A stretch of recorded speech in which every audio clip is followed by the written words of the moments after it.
In a world that screams for your attention, there's a place that invites you to peace. You don't need a building. You don't need a choir. You just need to turn your heart to Air One. Air One. Songs that heal. Lyrics that pray for you when you don't have the words. From Lauren Daigle to Elevation Worship and more. This isn't just radio. It's worship for the everyday. Escape the noise and worship now. Download the Air One app. Ask your smart speaker to play Air One or visit air1.com. Air One. Worship now. Welcome to the program. No Victocrats allowed because we've got a country to save. So let's get her teed up! You want to play what? Say hello to my little friend. What the hell's going on out here? Ooh, that's a bingo. You can't succeed without teeth. 888-971-SAGE, 888-971-7243. I am Larry Elder. We are Salem News Channel coming to you from the Relief Factor studio. Don't forget your Relief Factor, 800-4RELIEF, 800-4RELIEF, or ReliefFactor.com, ReliefFactor.com. We have an action-packed show for you today, as we do every day. President Trump resumes military strikes against Iran. I told you, just a matter of time. The Prime Minister of Canada admits Trump was right to criticize NATO for taking advantage of America. So wait a second.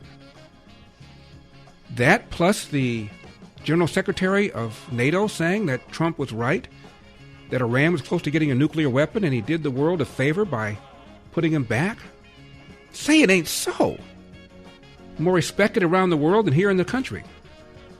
We're going to talk to Brandon Tatum, who's been attending the preliminary hearing of the trial of Tyler Robinson, the man suspected of murdering Charlie Kirk. Tatum's been in the courtroom since the beginning of the preliminary hearing. Democrats always talk about racism in the era of Trump. But who, I ask, are the real influential racists? We will talk about this. Graham Platner must drop out of the Maine Senate race by Monday. And when that happens, and it will, Democrats have until July 27 to place on the ballot a new candidate. But who? And Platner reportedly says he will not drop out until and unless he has a say in picking his successor. New York City Mayor Mamdani says he agrees with Trump in intervening to overturn the red card issued against the American soccer player. Agrees with Trump? Prime Minister of Canada? NATO General Secretary? And now Zoran Mamdani agreeing with Trump? Plus, The Economist, Paul Krugman, says Trump was right about tariffs. I was wrong? Mr. McConnell, I think I'm going to quit while I'm ahead. Texas Senate candidate James Tallarico calls protecting children from so-called gender assignment surgery. He calls it Christo-fascism. That's a new one. Christo-fascism. And Jasmine Crockett, whom he defeated in the Democratic primary, has refused to campaign for him and claims the primary process was racist. Does this make Crockett an election denier? All of this and more, 888-971-7243, 888-971-SAGE. And again, feel free to call to disagree. You don't need to lie about why you're calling. And you know who I'm talking about. Now, let's start with the fact that the United States, 2 days in a row now, have launched strikes against Iran that almost immediately violated the so-called terms of the Memorandum of Understanding. This is Fox News, number 62. Okay, let's try CNN, number 31.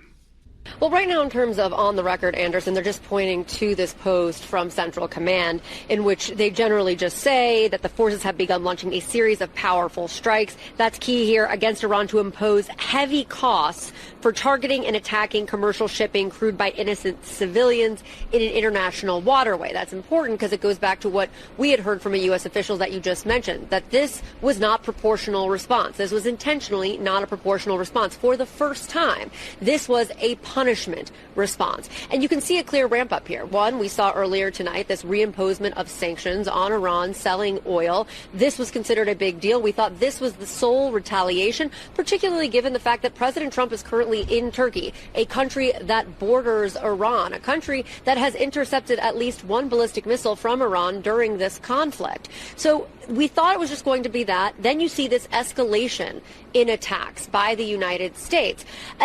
We are hearing that this seems to be the U.S. sending a message to Iran, because this is the second time Iran has broken the ceasefire. And just a reminder, as part of this 60-day ceasefire and this memorandum of understanding, Iran is supposed to escort as much as they can safely commercial vessels. That, in return, gets sanctions lifted as well as the blockade removed from the Strait of Hormuz. Now, of course, we've seen 2 times, this is the second time, Iran has gone after commercial vessels in the Strait of Hormuz. And the U.S. is responding in kind, or more than in kind, with these quote-unquote punishments to Iran. The big question, how this all plays out tomorrow, particularly as we see these leaders who already opposed the war meeting together with Trump and trying to create some kind of unity. This is clearly now going to be the focal point. She said, this appears to be sending a message. You think? Number 62. Wave that just begun. New attacks in Iran. Correspondent Lucas Tomlinson is live there now, rather in Turkey, with more. Hey, Lucas. Well, good afternoon, Will. For a second consecutive night, U.S. forces are carrying out airstrikes inside Iran. This is something that President Trump said earlier here at a NATO summit in Ankara, Turkey, that would probably happen in response to Iran targeting those 3 commercial vessels in the Strait of Hormuz. President Trump saying earlier today the ceasefire with Iran is over, but he does not see the war restarting. He did say he could reach back for this on the high seas, Will. And we may put down the blockade. We may put it back, the blockade. And it'll only be a blockade for Iran. Anybody else can have whatever they want. Now, here in Ankara, Trump said behind closed doors he gets along with most of the other 31 nations. And Trump slammed NATO. He is in Turkey for a NATO summit for not joining the Iran war. Number 49. Are further troop drawdowns in Europe likely? And are you satisfied with the progress that NATO allies have made? Well, we're going to see. I was very disappointed with NATO. And frankly, if it weren't held in Turkey, where my friend happens to be a very strong leader, a very strong person, it's possible that I wouldn't have attended. I felt I had to attend because of the fact that, I know he's gone all out. It was a big thing to have NATO come to Turkey or any place else. It's a big thing. But we weren't treated well because we did something in Iran. We don't need anybody's help. I didn't even want their help. But before I asked, they said they wouldn't be there. And we've invested trillions of dollars in NATO. Why? To protect European countries and others, Canada, etc., but to protect people, countries from, generally speaking, it used to be the Soviet Union, now it's Russia. And I say that's fine, but you would think that they'd be very willing to do something to help us. And they really weren't. In the case of the United Kingdom, the Prime Minister, I guess he's no longer there, maybe because of this. It was a very unpopular thing he did. He said, no, we'll help after the war is over. I said, I don't need that kind of help. We didn't need any help at all. And in a way, I was testing people. I was testing to see whether or not they'd be there, because I've long said that we helped them, but I'm not sure that they'd be there for us. And Italy turned us down, and Germany turned us down, and France turned us down. And it's okay. But, why are we spending hundreds of billions of dollars and they're not there for us? We've always been there for them. And Spain turned us down. Now, there's been a lot of bad blood between the Prime Minister of Canada and Donald Trump. Donald Trump referred to him as the governor of Canada. But guess who is now saying that Trump was right in telling NATO to step up? Canada Prime Minister Mark Carney. Say it ain't so. Number 58. For a shift of the burden within NATO, that's appropriate. That is happening. That's gaining momentum. That's part of the point I made to President Trump when we spoke a few days ago, is that it's not just he's winning the argument, he's won the argument. Countries recognize that they need to take more responsibility, see the direct threats. Now, the question for NATO, and part of what we will discuss and part of the point I will make in the room with my 3.5 minutes of time. Now think about this. Trump 1.0 at a NATO meeting, at that table. We played this a couple times. He sat there and he blasted them for their failure to pay up to the amount that they pledged to do so, for their willingness to depend on Russia for energy. He said, so you build a pipeline to Russia, becoming more dependent on Russia for energy, and then you want us to defend you in the event that Russia becomes aggressive? It doesn't make any sense. And now you have NATO allies, including the General Secretary of NATO, saying Trump was right. We should step up. Now, for 250 years, Americans have believed in one powerful idea, that we were meant to live free. Free to work hard, free to move, free to enjoy life without being held back. But if everyday aches and pains are slowing you down, it might be time to declare your independence from pain. I take Relief Factor every single morning for back issues. Relief Factor is a 100% drug-free, research-based formula designed to help your body fight inflammation, one of the root causes of pain. It's not a quick fix or a temporary mask. It works from the inside out at the source. This year, we celebrate 250 years of American independence. Take a stand for your own freedom. Special patriotic price, $17.76. ReliefFactor.com, ReliefFactor.com, 800-4RELIEF, 800-4-RELIEF. 888-971-SAGE, 888-971-7243. We continue our discussion about Iran. How many more of our allies are going to say that Donald Trump was right? Again, the NATO Secretary General says Iran was close to getting a nuclear weapon. True or false? Don't go away. The images coming out of Venezuela are heartbreaking. Powerful earthquakes have left entire communities in ruins. Families who are already struggling have suddenly lost their homes, access to clean water, and the basic necessities they need to survive. Right now, children are sleeping in makeshift shelters. Parents are searching for food, clean water, and safety for their families. That's why I'm partnering with Food for the Poor, working through trusted local partners already serving these communities. They're providing emergency food, safe drinking water, hygiene supplies, and other life-saving assistance to those who need it most. But relief can't wait. Every minute matters. The people of Venezuela need more than our sympathy. They need our prayers. They need our help. Please text ELDER to 51555. That's ELDER to 51555. You'll receive a reply with a secure link where you can make your emergency gift to help the people of Venezuela. Together, we can be the hands and feet of Christ, bringing hope, relief, and God's love to families who've lost so much. Text ELDER to 51555. That's text ELDER to 51555. 888-971-SAGE, 888-971-7243. I am Larry Elder. We are Salem News Channel. You know, an earthquake ravaged Venezuela. Search goes on for victims who incredibly might still be alive 13 days after being trapped in debris from collapsed buildings following 2 powerful earthquakes. There are several million tons of debris in most of the affected parts of Venezuela, and neighbors are helping their friends search for relatives by digging in the rubble themselves. As I mentioned, if you look at the reported number of deaths and put that adjusted for our population, we're talking about the equivalent of 60,000 people killed and 700,000 buildings destroyed.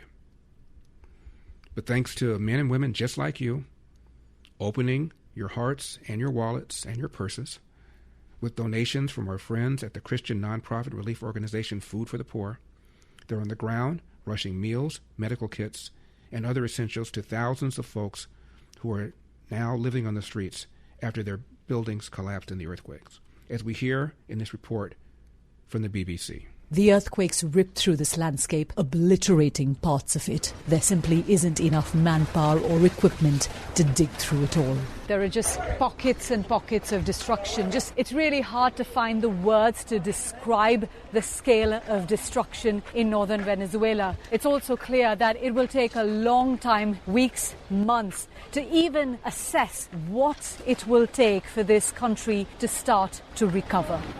Now, if you would like to help in this massive humanitarian effort, and so many of you have already stepped up, just go to my website, LarryElder.com, and you'll see the Help Venezuela banner at the very top. Or you can text to give. Just text ELDER to 51555 for a link. That's text ELDER to 51555. Or, if you'd rather phone in your gift, we have a special number, toll-free, 855-918-4673, 855-918-4673. Help our friends at Food for the Poor and their trusted partners on the ground in Venezuela. I've gone to Food for the Poor, with Food for the Poor, to third world countries in our hemisphere. I've seen the work that they do. Please help them rush emergency relief to children and families in earthquake-ravaged Venezuela.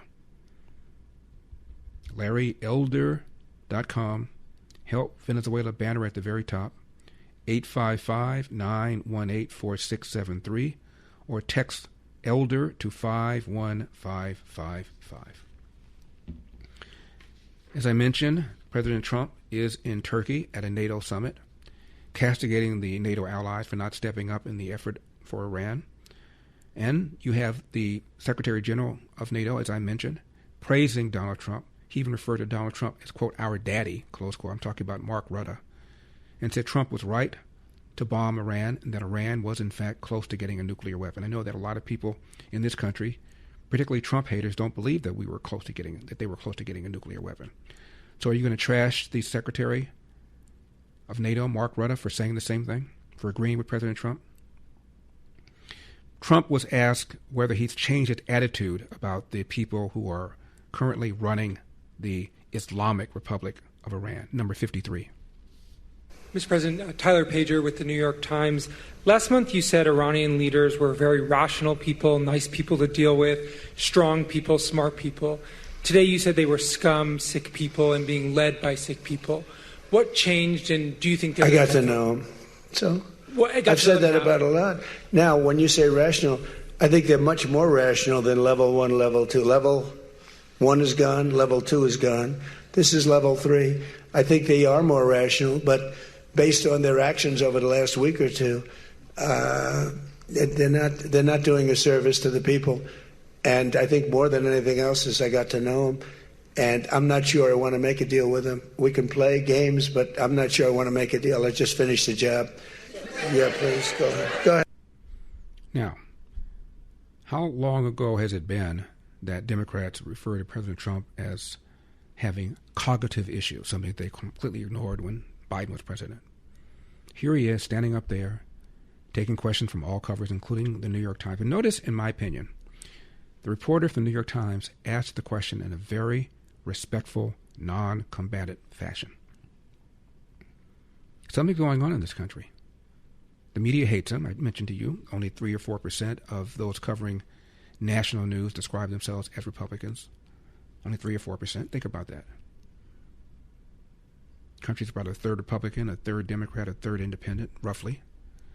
Yet 3% of those covering the White House, 3% are self-described Republicans. It is incredibly unfair, which, of course, accounts for why so many polls show he has poor ratings. He's covered badly, covered unfairly.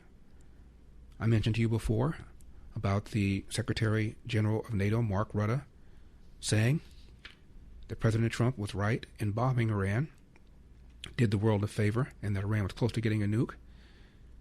And I went over the newspapers, the major ones, covering the meeting that Trump had with Rutte. And either they did not mention that Rutte said that Iran was close to getting a nuke, or it was buried in the story. It should have been the lead. UN, NATO Secretary Mark Rutte agrees with Trump that Iran was, quote, getting close to getting a nuke. That should have been the leading headline. It wasn't. It should have been on the nightly news on CBS, NBC, ABC. Should have led on PBS, but it didn't. So when polls show that most people believe that President Trump should not have gone to war against Iran, it is because most people don't believe Iran was close to getting a nuke. And therefore Trump just impulsively, belligerently went to war for no apparent reason. Yet here you have the General Secretary of NATO confirming Trump's belief that Iran was close to getting a nuke. And the news is either not mentioned or buried. Incredibly unfair. President Trump, on him being number one on Iran's kill list, number 56. I'd like you to address speculation that you're leaving Ankara not in the new Air Force One because of security concerns involving Iran. You've spoken today twice about them possibly assassinating you and possibly being successful. Did that concern have something to do with Well, I speak about it a lot because, the life of a president is very dangerous. It's 5.2%. You know what a race car driver is? 1/10 of 1%. A bull rider, that looks pretty dangerous to me. It's 1/10 of 1%. No, it's 5.2% is you don't make it. You should have told me. You're an excellent reporter. You should have told me that years ago. Maybe I wouldn't have run. It's a very dangerous profession. No, I'm number one on the kill list for Iran. They're lovely people. I'm number one. So I don't know. I can't tell you that, but I don't really care because I'm doing my job and I'm doing it, I hope, better than anybody's ever done it because we have a country that's hot and really, really successful. But I mention it only because it's on the list. I mean, it came out. There was another list came out yesterday, and I'm number one on. I like being number one on TikTok better, but I'm number one on the list for killing. And President Trump is number one on the kill list for a lot of Democrats in this country. It is sick.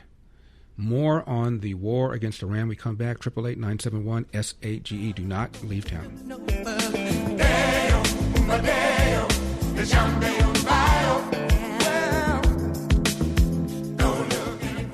Somebody has to help this country, and if they don't, the country and the world are in big trouble. One of the most polarizing political figures in American history gets a full-scale defense. The America 250 film series presents Vindicating Trump. Go inside the battles, accusations, media storms, and legal fights that shaped an historic comeback story. It's Vindicating Trump this weekend, Saturday and Sunday at 7 p.m. Eastern on Salem News Channel. A few things I want to share with the media, with you being here present. And it's about your leadership. First of all, about Iran. I really want to make clear how important it is what you are doing on Iran. This is, first of all, about the nuclear capability Iran was basically getting its hands on. And it would have been a threat to the region. It would have been a threat to the whole world. This is a country which is exporting chaos. It is exporting terrorism.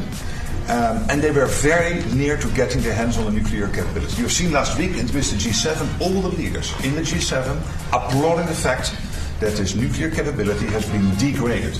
This is extremely important. And I just want to make this clear because sometimes people think, why was this whole Iran thing going on? This is about security, about safety. This is the leader of the free world taking responsibility beyond the shores of the United States for the rest of the world. And this is what you did. I know there have been debates about whether your allies in Europe were with you enough. I just want to say one thing. Which is yeah, but let me say one thing, which is, I know you think that, but let me... 888-971-SAGE, 888-971-7243. I am Larry Elder, Salem News Channel. Pardon the expression. That was a bombshell. NATO did not step up, as President Trump said. Several of the NATO allies actively opposed the war. And here you have the Secretary General of NATO a few days ago saying that Iran was close to getting a nuke. President Trump was right to degrade their capacity, and the rest of the world is now safer because of that. Is this thing on?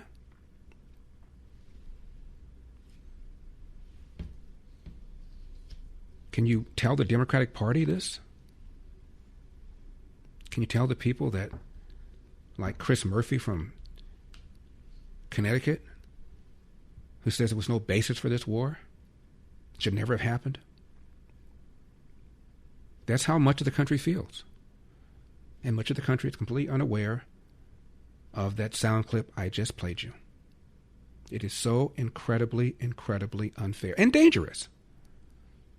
If it is true that Iran was close to getting a nuclear weapon, and if it is true that much of the country does not believe that, that means when and if there is a successor to President Trump who is a Democrat, like Obama, like Biden, there is a good chance that Iran will easily resume its nuclear program, making it far more likely that when and if they acquire a bomb, they will use it.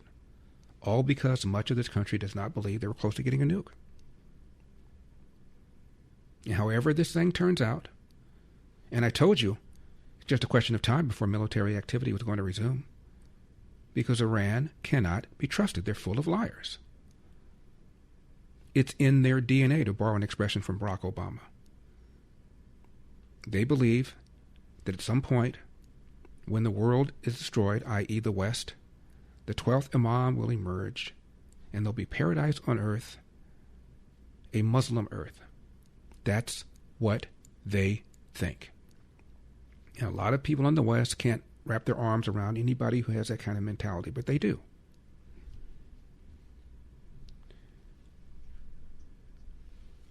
I've mentioned before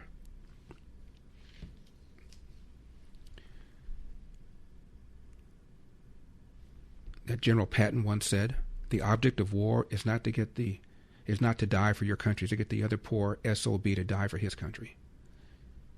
Well, what happens when the poor SOB wants to die for his country, when it believes that dying is a promotion to paradise, rewarded by 72 brown-eyed virgins? This is an enemy that put plastic keys around the necks of boys as young as 12 years old during the Iran-Iraq War, so that they would be able to unlock the gate to paradise when they're blown up after walking on foot across minefields to make sure that the path for soldiers and tanks would be clear. Tens of thousands of boys as young as 12 years old lost their lives, hundreds of thousands wounded. This is the enemy. And as long as they survive, they believe that they're winning. Navy destroyed? Who cares? Air Force destroyed? Who cares? Ballistic missile program set back? Who cares? Triple-digit inflation? Who cares? 2 million people unemployed? Who cares? 30, 40, 50,000 Iranians killed in cold blood? Who cares? Putting men, women, and children in front of possible bombing sites so that America and Israel will be accused of engaging in a war crime? Who cares? And if that is the enemy's mentality, what do you think they will do with a nuclear weapon? Now, my fellow Americans, Medicare keeps squeezing you. Whether you've been on it for years or you're just turning 65, the premiums climb and the plans shift. And nobody tells you when yours stops fitting. You could be overpaying right now and not even know it. That's why you need to call Chapter, the only Medicare advisors that compare every plan nationwide, and there are a bunch of them. Independent, honest, they're not paid to steer you to certain plans. They advocate for you, not the carriers. Go to askchapter.org/Larry. They look at your doctors, your prescriptions, your budget. Then they find the plan that fits. And if you're already on the right one, they'll tell you straight. If not, they'll help you switch. Folks who switched with Chapter last year saved an average of $1,100. It's fast, it's free, and it could save you thousands. Go to askchapter.org/Larry today. That's askchapter.org/Larry.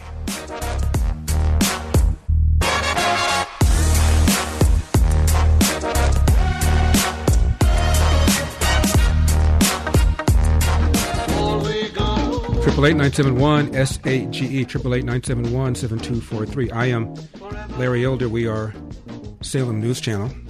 John is in Clearwater, Florida. John, you're on the Larry Elder Show. Thank you so much for calling. Oh, yes, Larry. Thank you, and thank you for taking my call. My pleasure.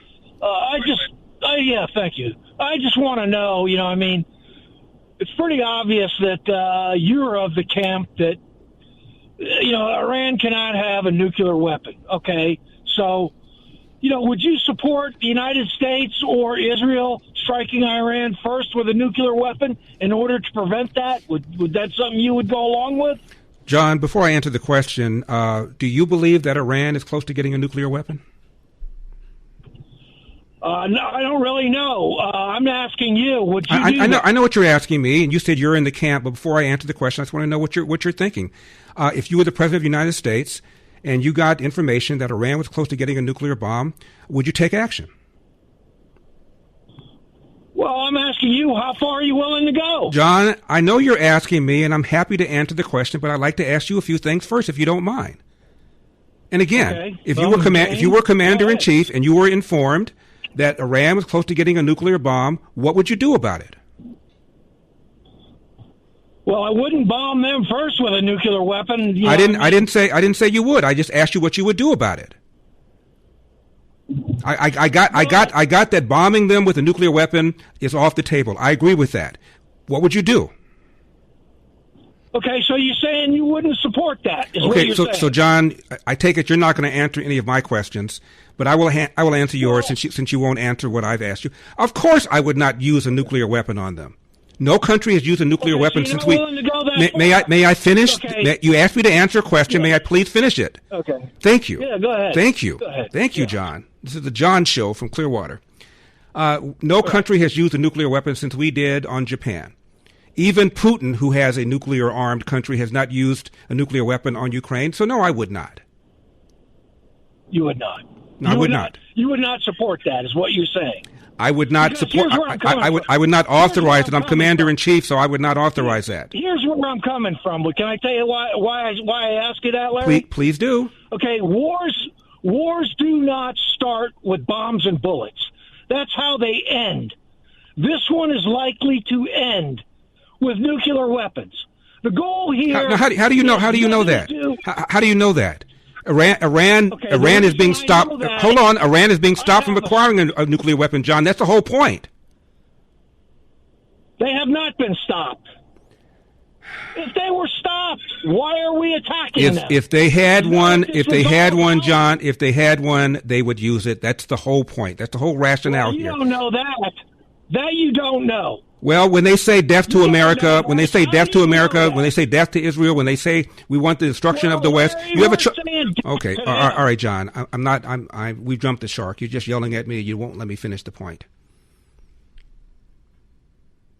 The whole point behind this is to prevent them from getting a nuclear weapon. And the belief is very strong, and I believe it's valid. If they had one, they would use it. When you chant death to America, and they're still doing it, death to Israel, and they're still doing it, and they say death to the West, and they talk about the 12th Imam emerging and running the world after the West had been destroyed, you have a couple of options. You can say, you and what army? You can say, well, we just cross our fingers and hope for the best. Let them know that we're really good people and hopefully when if they acquire a nuclear weapon, they won't use it. Or you can take action. And that's what President Trump did. And it's unpopular. You're an example of its unpopularity, and I get why a lot of people are uncomfortable about this or oppose it. But if I believed, and I were given intel, that Iran is close to getting a nuke, which the NATO Secretary General Mark Rutte also believes, I would do something about it. I would feel that I would be abandoning my responsibility as Commander-in-Chief by not doing something about it. I hope I answered your question, sir. President Trump, at the NATO summit, talks about the emergence of communism in this country. And I don't believe that's too strong a term. Number 55. This Iris Tao with NTD, with a sister media with the Epoch Times. Okay. On communism, you've been issuing a wake-up call to Americans at home about the dangers of communism. And now you're speaking on the world stage.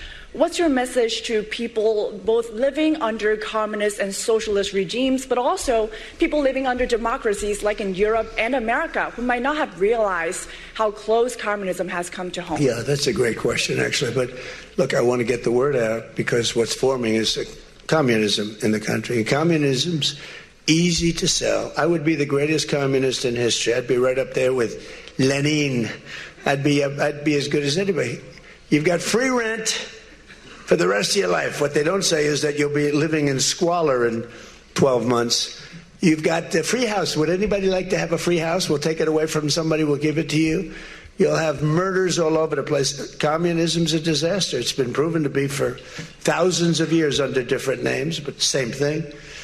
It's Very important. And, it's funny. One of the reasons I do so well with Hispanic people, I set a record, Republicans. I get great numbers for the election, helped me get elected in a landslide. The Hispanics, because a lot of them came from countries that were essentially communist. Whether you call them radical socialist or communist is not that much, but there's a little difference. When they say social democrats, we're social democrats, it sounds so nice. It's not nice. It's a very dangerous term. So I do talk about it, and I talk about it on TikTok, and I talk about it everywhere. I talk about it here. And you're right, it has become international, but it's never worked, and it's not going to work. What is working is the United States. So think of it, we have more jobs than we've ever had. People are making more money than they've ever made. I'm talking about workers now. And you've got all of these socialists, and it's all over the country, saying the most absurd things. Government ownership of grocery stores. We're going to freeze the rent of 2 million New Yorkers. And so far, Mamdani has been successful in putting a bunch of people on the board of rent he controls, and they voted to freeze the rent on 1 million New Yorkers, as if there are going to be no consequences.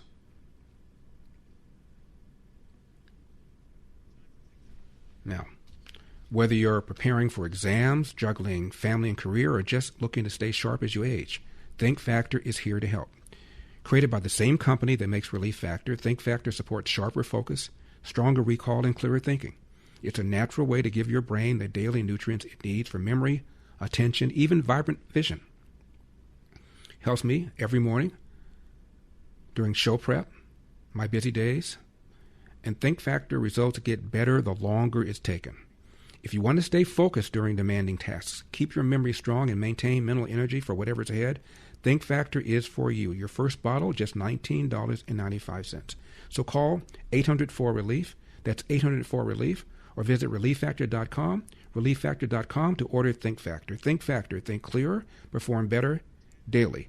800-4RELIEF, 800 the number 4RELIEF, or ReliefFactor.com, that's ReliefFactor.com. Don't help me, don't watch where I go.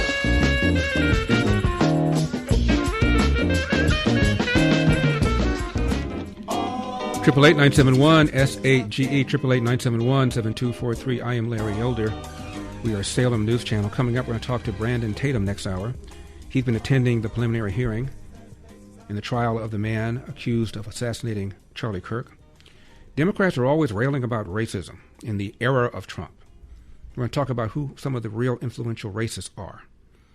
Graham Platner must drop out of the Maine Senate race by Monday.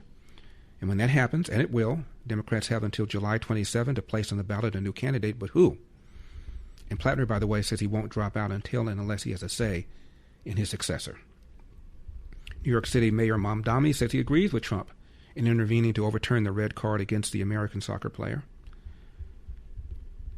James Tallarico, the Texas Democrat candidate who beat out Jasmine Crockett, has called protecting children from so-called gender reassignment surgery Christo-fascism.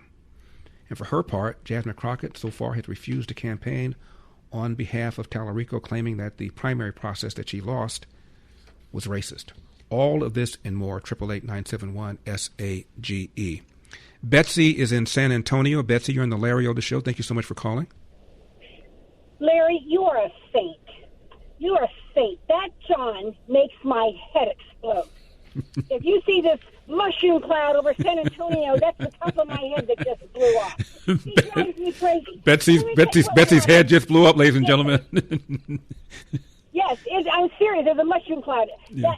He makes me so mad because, if President Trump did not do anything and Iran did use a nuclear bomb on America, then they would say, well, he had intel and he didn't do anything.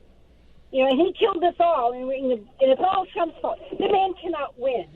He had intel, he acted, he spared us a nuclear explosion. Why can't people like John see that? Makes me so crazy. You are truly a saint. Well, Betsy, thank you very much for that. I appreciate it. That's my think factor kicking in. Even Paul Krugman admits Trump was right about tariffs, and he hates Donald Trump. When Donald Trump got elected the first time, he predicted a depression, not recession, depression. Number 40. I am really reluctant to be where I am right now, but I do think that conditional tariffs on Chinese cars are probably going to be necessary. I don't think that the Europeans can allow their auto industry to be totally hollowed out. Now, there's some compromise here. You're probably totally trying to shut Chinese cars out of the market is going to be a bad thing, be very costly to consumers. But on the other hand, I've been shocked not only by my own change of mind, but by some of my colleagues, people who are longtime advocates of globalization and free trade, who are saying, okay, Europe needs to do some, really, if you like, it's national security, it's market disruption, to just allow something as big as the European auto industry. Wow. Bombshell. I'm Larry Elder. Don't leave town.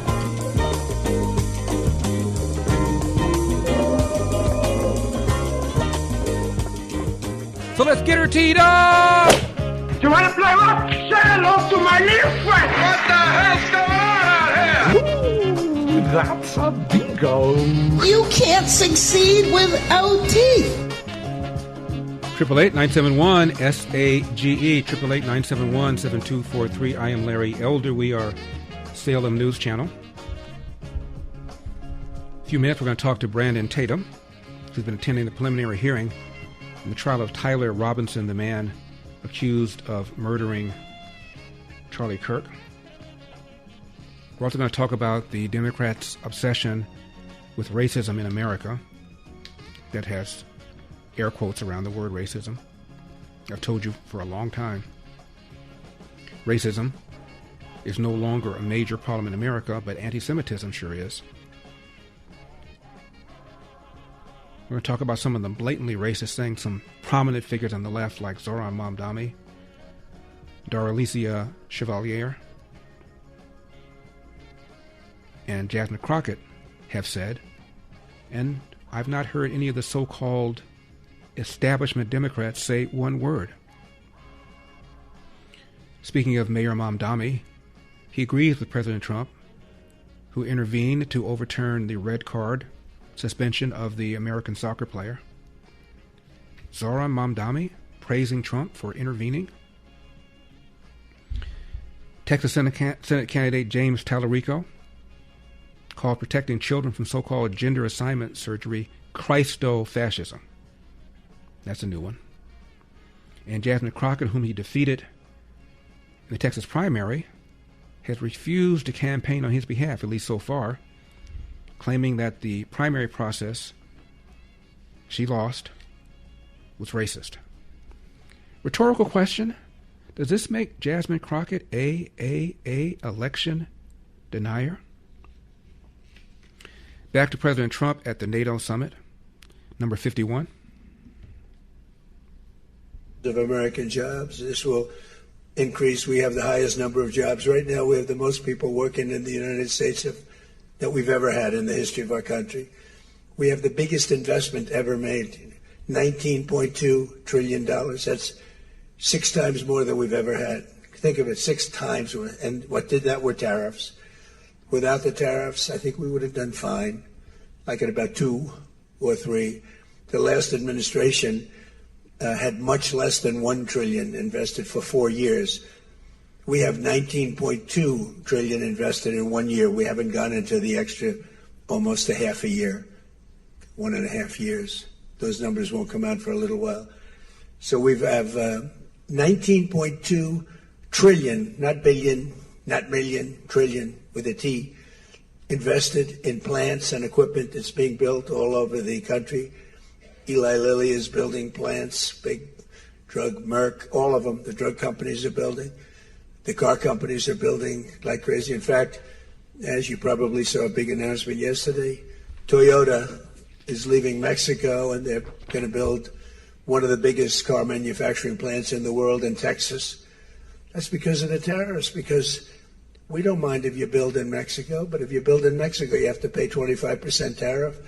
if you build in Japan or if you build in any place, now China is a much higher tariff. This is 100% tariff because we don't want to lose our jobs.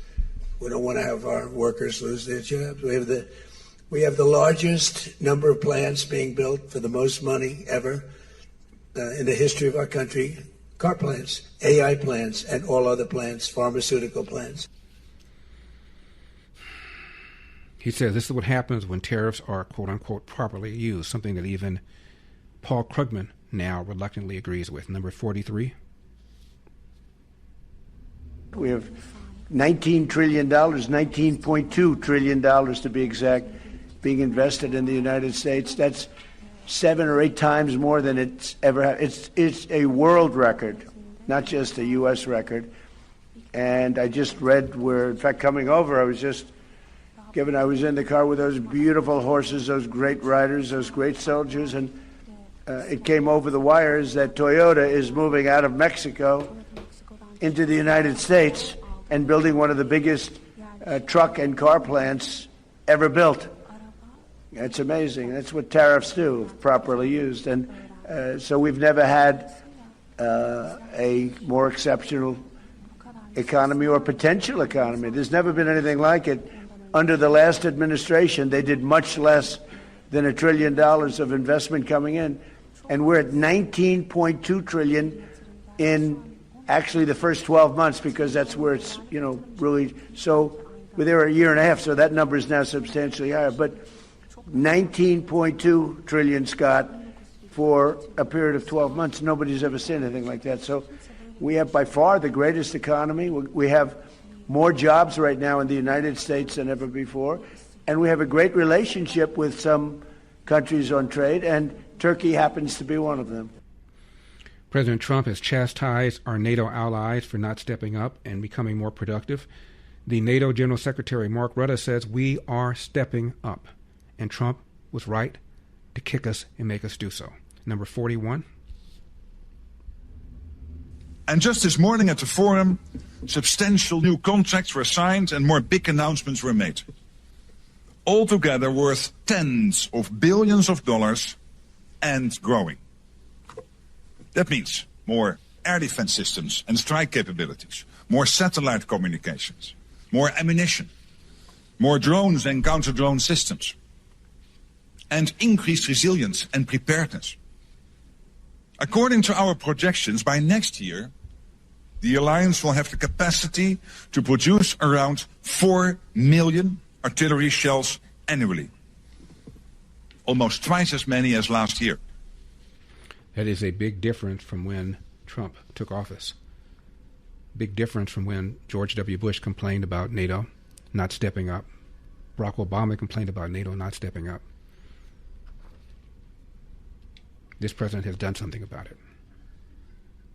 And as Betsy from San Antonio, I hope your head hasn't exploded yet, nobody is giving this man any credit. You have our NATO allies saying he was right, admitting that the tariffs that were imposed following World War II, when much of Europe was destroyed, should have been lifted a long time ago because Europe has recovered. Yet American goods are still being punished. Trump did something about that. Pretty incredible. Will a man get credit for it? That's a rhetorical question. President Trump also talked about how Europe, because of its unbridled illegal immigration, taking in people that don't support their culture, is in deep, deep voodoo. Number 42. Because as you probably noticed, Europe's a very different place than it was 20 years ago. A lot different, much different. It's a much different, and they better be careful with immigration and energy. If they're not careful with those two things, you're not going to have a Europe anymore. Article in the Daily Signal, which is a publication put out by the Heritage Foundation. Headline, How Britain Destroyed Itself in 7 Steps. Step 1, it allowed mass migration to grow faster than the economy. In the year 2023-2024, 53% of Britain took in more benefits than they paid in taxes. Number 2, normalized crime and fail to punish offenders.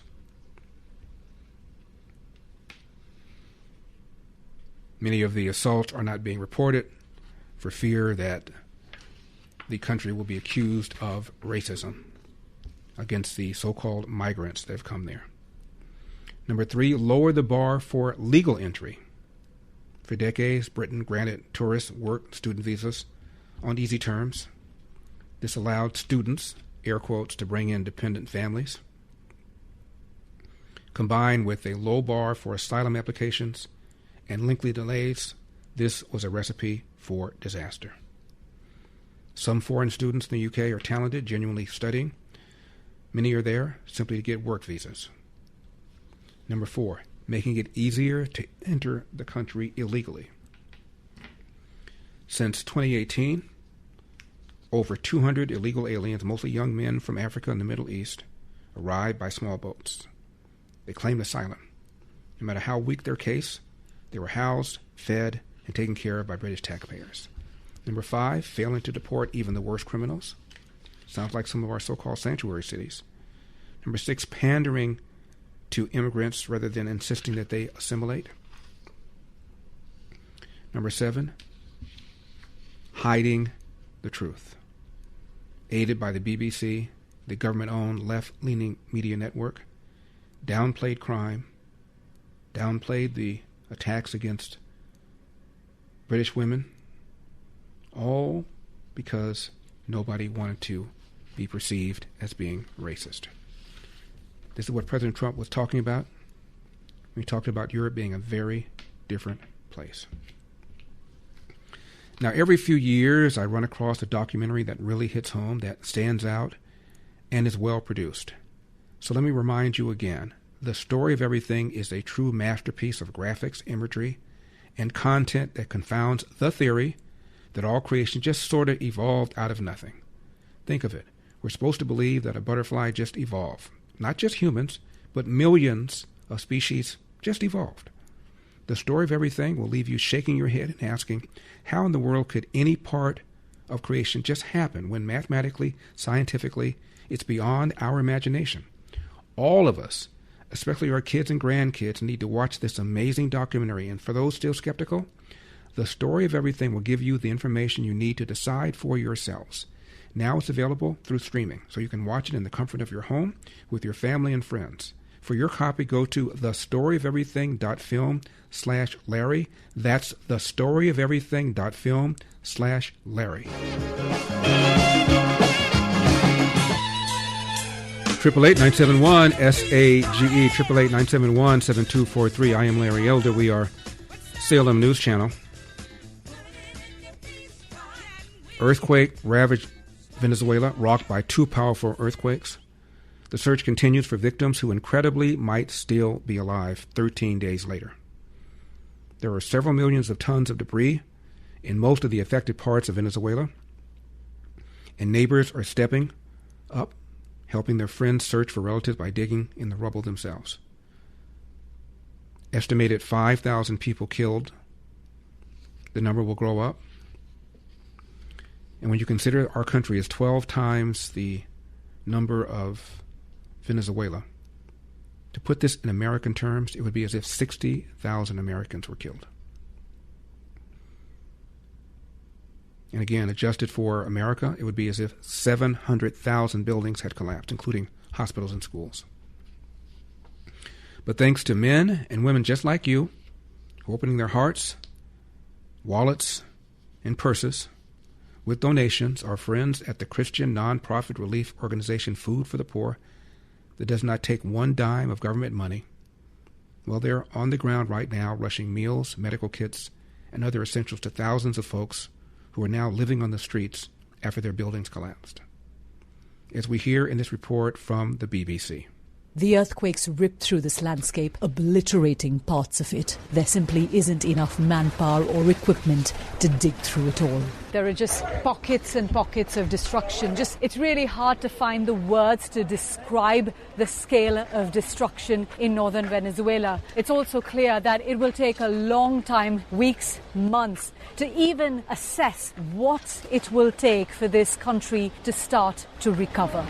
Now, if you would like to help in this massive humanitarian effort, just go to LarryElder.com and click on the Help Venezuela banner at the very top. Or you can text to give. Text ELDER to 51555 for a link. That's text ELDER to 51555. Or would you rather phone in your most generous gift? Fine. Use our toll-free special number, 855-918-4673, 855-918-4673. Please help our friends at Food for the Poor and their trusted partners on the ground in Venezuela. Again, they are rushing emergency relief to children and families in earthquake-ravaged Venezuela. LarryElder.com, Help Venezuela banner at the very top. 855-918-4673, 855-918-4673, or text ELDER to 51555. That's ELDER to 51555. Brad is in Rochester, Michigan. Brad, you're on the Larry Elder Show. Thank you so much for calling. Hey, great to be with you, Larry. First time caller. I'm a long time listener. I've been listening to you for probably about 2 years or so now. I just want to make a quick comment on the Iranian regime that still has yet to be taken out. I believe our President Donald Trump still has to finish the job after all these back and forth vain negotiation deals with the Iranian regime. I think it's time to end that regime after 47 years as of now. Well, Brad, I clearly agree with you, and I don't think any deal will be adhered to until and unless there's a different regime there. Now, President Trump initially said we want regime change, then he said we want unconditional surrender. He said different things. But whatever deal there is, as long as these people are in power, they will cheat, they will lie. It's in their DNA. It is in their DNA. And there's no reason to believe that just because they've lost a few people, lost a few thousands of people, they don't care. 6,000 people have been killed by Israeli and U.S. forces reportedly, versus 13 American military personnel. Economies in the toilet, their economy. Inflation apparently approaching triple digits. At least 2 million people out of work. They don't care. If they don't care about their own people, how do you think they feel about you? Ted is in Los Angeles. Ted, you're on the Larry Elder Show. Thank you for calling. Ted, City of the Angels. God bless you, sir. Larry Elder, you're a myth, a man, the myth, the legend. Thank you. So grateful for people like you. I just wanted to comment. They have a man that calls in Yellow Feather, a native of these lands. This is native land for these people, and he calls in on Pastor Scott's show. And I've never once heard any Native American Indian, whatever you want to call them, are in favor of all of this Islam and putting their mosque on their indigenous land. None of them are for it. And yet the left goes, oh, we have oppressed these Native people, but yet they continue to not get their input. And, I think I'm going to call Pastor Scott and ask him to get Yellow Feather's number so we can have a little tribal council and start discussing why these people have already said they're going to take over the world. They're coming over, setting up shop, acting like they own stuff on native land, and their bloodline is mixed in with all of us. I played football with people that look like they're African American, and he says, no, I'm part Irish, Ted, and my last name is Barney. He was an all-city running back for Venice. And he says, and I'll also have Native Indian in me. He says, I'm not just black. And I grew up with white people, same thing. They got Native blood in them. Ted, while we're on this, you pointed out interesting how these people are speaking for the so-called indigenous people. I spent 17 years in Cleveland when the Indians were called the Indians. Now they're called the Guardians.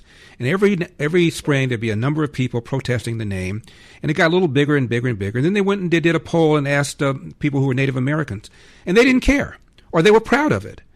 And it turned same thing with the Redskins. They were proud of that mascot. He looked fierce. They, like 85, 90% of them were proud of it. But the small minority that were going BMW, you know what that stands for, got all these people to start changing the names of these teams. And in the case of the Indians, it was named after a guy named Sauk Alexis, who apparently was the first Native American ever to play in the major leagues. So they changed the name of the Indians, used to be called the Spiders, to honor him. And they still changed the name. And the family, by the way, when they found out about it, they were ticked off. They said, nobody ran it by us. Right. Well, they like to just run their lips, but they're always talking outside of their neck. What about Jim Thorpe? Jim Thorpe was a Native Indian. Both his parents died. His dad's last words was, "You go show the world what Native American Indians can do," and he did that. And it's just an injustice. And if you look at the Washington Redskins sticker on the side of the helmet, it represents the Midwest, East Coast American Indians. And the same mascot, by the way, that's been used on the Indian head, buffalo head nickel. Same mascot. Now it's gone. They haven't recalled the nickels, though, have they? 888-971-SAGE. We're going to talk to Brandon Tatum, who's been attending the trial of the man who accused of assassinating Charlie Kirk. Don't go away.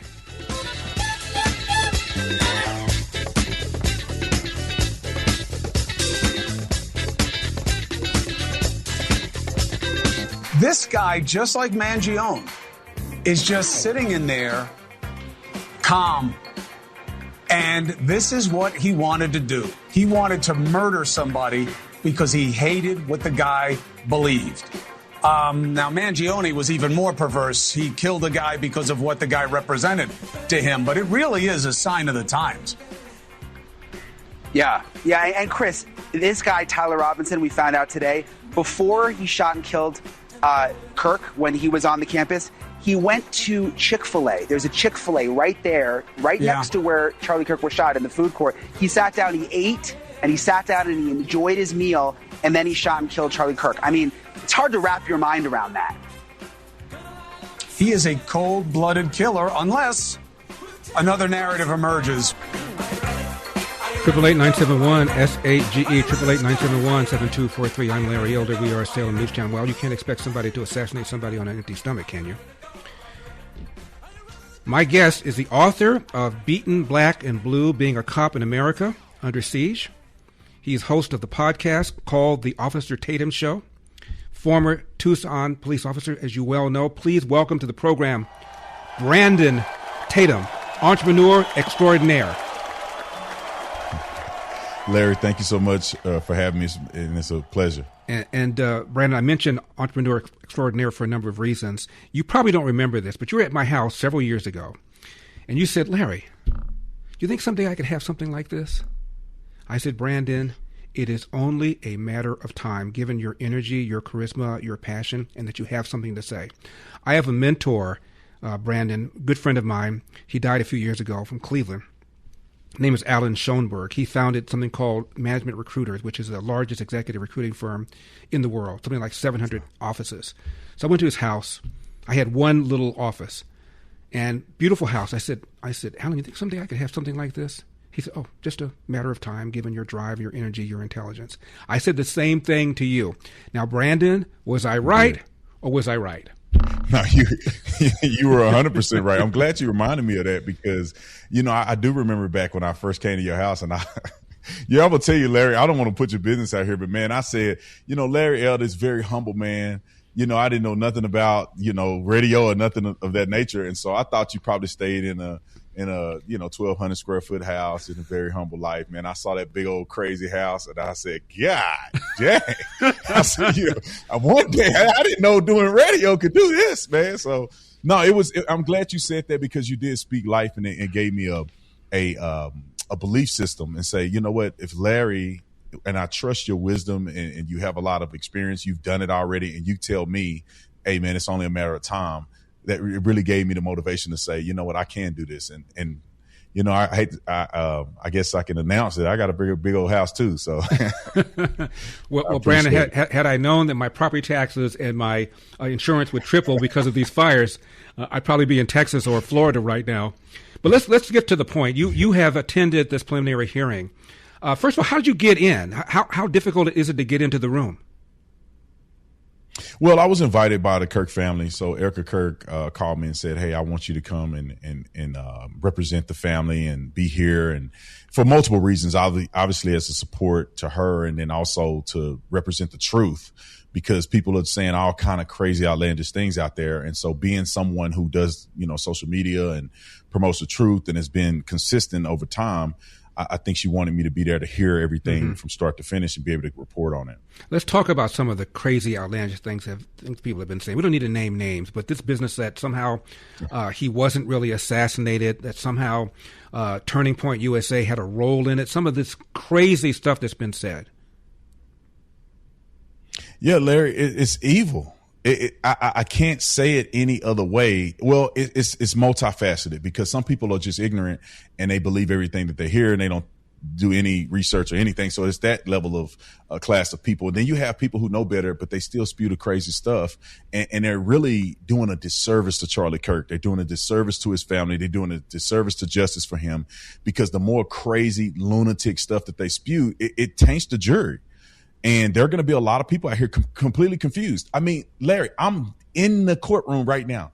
Like, the evidence is being presented to the world and people are still saying, oh, it's all a lie. It's all made up. This is a pony show or whatever. That Tyler Robinson is really not even the killer. It's like, it's very disappointing to a certain degree.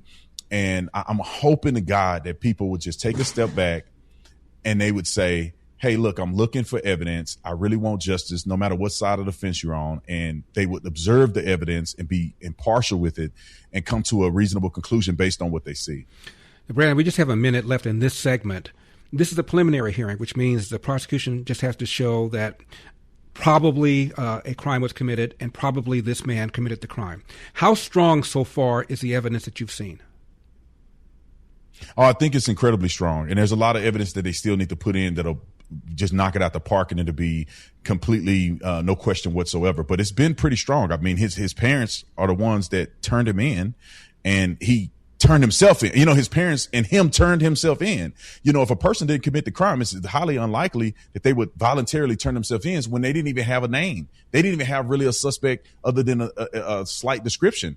And so him turning himself in was huge. Him being on campus multiple times is huge. The video that you're showing right now was one that they presented today. He has the exact same outfit on as when he, well, at least a similar outfit as when he did the assassination, where they have him on video going in and out the parking garage. I mean, it's an open and shut case. They just need to finish the case strong, make sure they present the evidence, and make sure the judge has to make sure that his constitutional rights are being observed, so that later on they don't go and say, hey, we're going to have the appeals court is going to appeal what the findings were. We're going to take a break, Brandon. When we come back, I want to hear, what do you think the possible defense is going to be?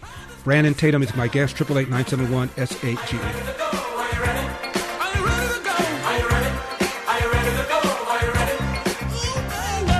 888-971-SAGE, 888-971-7243. I'm Larry Elder. We are Salem News Channel, coming to you from the Relief Factor studio. Don't forget your Relief Factor, 800-4RELIEF, 800-4RELIEF, relieffactor.com, relieffactor.com. My guest is Brandon Tatum, who's been in the courtroom since the beginning of this preliminary hearing in the trial of the man who's been accused of assassinating Charlie Kirk. Brandon, Robinson has not entered a plea. What do you think his defense is going to be? I really don't know. I mean, all of the evidence is against him completely. I think that what they want to do is to cut down on some of the charges so he don't get the death penalty, because they raised a lot of questions around the charge, an enhancement charge, which is associated to him assassinating Charlie Kirk based on his political beliefs. And so they argued that to no end. So I think they want to try to drop off the enhancement charge. They probably want to cut down on all 10 charges and maybe get a few of them that go, because there's no way on God's green earth that he's going to walk away from this without probable cause being established to take it to trial. I mean, they have so many things against him: the confession, the videotape, DNA evidence. Then they have, he was stopped on a traffic stop. So they have an actual interaction with him on the 11th at 12:30 a.m. So they have the car, they have a person identifying him driving the car, which matches all the evidence that they have on surveillance. And then again, the biggest crux to this case, or the biggest damning thing for the defense, is that he voluntarily turned himself in, taking responsibility for killing Charlie Kirk. They didn't go find him. They didn't come up with a DNA sample that alluded to him. They really had only a video or, you know, a little bit like frozen images that they were putting out to the world, and then he turns himself in. So it's going to be very difficult. And some of the things that they're doing is just trying to change the public's perception. And let me say this, Larry, because I haven't said this before, and I think it's the most important thing that exists right now, is that the defense is doing a incredible job at, I guess, projecting to the jury pool. Because what they're doing in trial is saying, we don't want to taint the jury pool. We don't want to taint the jury pool. But by them making sure that evidence isn't presented, they're not worried about the jury pool going against Tyler Robinson. What they're doing is allowing the jury to continue to hear conspiracy theories and make it so convoluted that when the trial happens and the jurors are selected, you more than likely you're going to get a person there that believes in a conspiracy theory. So they're not really trying to protect Tyler Robinson by not having the evidence shown, thinking that the evidence would be punitive towards him. They just want the conspiracies to keep brewing so that you can have no way of having a fair jury for Charlie Kirk. What's been his demeanor, and are there people there, relatives there on his behalf in the courtroom? Yeah, it appears to be. I see his mom and dad there every day, and I actually saw them walk past me today in the hallway. So they apparently are there during the trial. There seems to be other people with them, so I don't know what their relation to him is. I don't know if they're friends, family, or other people that they've invited for support. But he does have about 13 people that come to court almost every day that's on his side. His demeanor in the courtroom is, I can't see his face because I'm looking at him from the perception of this picture there. And I can't see it, but he doesn't seem to be nervous. He doesn't seem to be afraid. He's kind of smirking and laughing with his counsel, and he doesn't seem to care whatsoever. You know, he had to listen to Charlie Kirk being shot because they didn't show the video, but they played the audio in the courtroom, and he had no expression. You know, him potentially looking at spending the rest of his life in prison while probable cause is being established against him, he doesn't seem to care whatsoever. And you know, I see evilness in this young man. The fact that he could do this to Charlie Kirk, allegedly, and not feel any remorse, not even try to take a plea deal. He's literally fighting this case, even though he's dead to rights. But that's what I see and I observe from my vantage point. I can't really see his face the whole time, so I don't really know beyond kind of what I see from the back of his head. So you can't see his face. How's he dressed? Yeah, he has a suit on, kind of like it's pictured here. He has like a white suit on, suit and tie. Obviously, they're trying to build him up to look like a normal person, a respectable person. He has a clean haircut. It appears every day. His face seemed to be shaven. Mm-hmm. And so that's kind of how he's presenting. He's not presenting as a person that's as crazy potentially as his mind is. So they kind of dressing him up and making him look presentable. Brandon, you mentioned there might be as many as 13 people there on his behalf. Do you think of those 13 people, there are people that believe he did not do it? I would argue, that's a good question. That's an incredible question, because I'm leaning more towards believing that they all know he did it. They're just there to support him, and they're hopeful that he doesn't get put to death. Because there's no way in the world that his parents, who come to court every day, who were responsible for turning him in, somehow now believe he didn't do it. I can't see how they could believe that. I believe that the families are privy to the investigation, meaning that the defense will share with the family in part potentially what they have and what they're going to utilize in court. And the same thing goes for the Kirk family, is that in the prosecution will allude to or give information to the family so they are privy. And that's not privy to other people outside of the family, but the family will know, okay, the prosecution is going in this direction. This is the evidence that we have, and here's how we're going to proceed. So I believe his family is afforded that same opportunity, or Tyler Robinson can explain it to his family of what they have and what they don't have. And so I don't see them believing whatsoever that that's not their son pictured in these videos and that he didn't do it. We're going to take a break again, Brandon. We come back, I want to ask you about the death penalty. I know you have it in Arizona. We have it in California, but you would be more likely to slip on a bar of soap and hit your head on the wall and die than for it to actually happen. But I think you guys have a firing squad. And I want to ask you about Erica Kirk, and I know she was there, and her demeanor. All that and more with Brandon Tatum. Now, our founders believed that freedom wasn't just a word. It was a way of life. The freedom to move forward, the freedom to pursue what matters most, the freedom to live fully. But pain has a way of taking those freedoms away. That's why Relief Factor exists. I take it every single morning. I've got back issues. Relief Factor is a 100% drug-free, research-based supplement designed to help support a healthy inflammatory response, addressing pain at its source, not just covering it up. Over 1 million Americans have tried Relief Factor, with about 2/3 going on to order more. This year, we celebrate 250 years of America's freedom. Are you living with the freedom you deserve? Special patriotic price, $17.76. So you can celebrate your freedom from pain. Visit ReliefFactor.com, ReliefFactor.com, or call 800-4-RELIEF, 800 the number 4-RELIEF.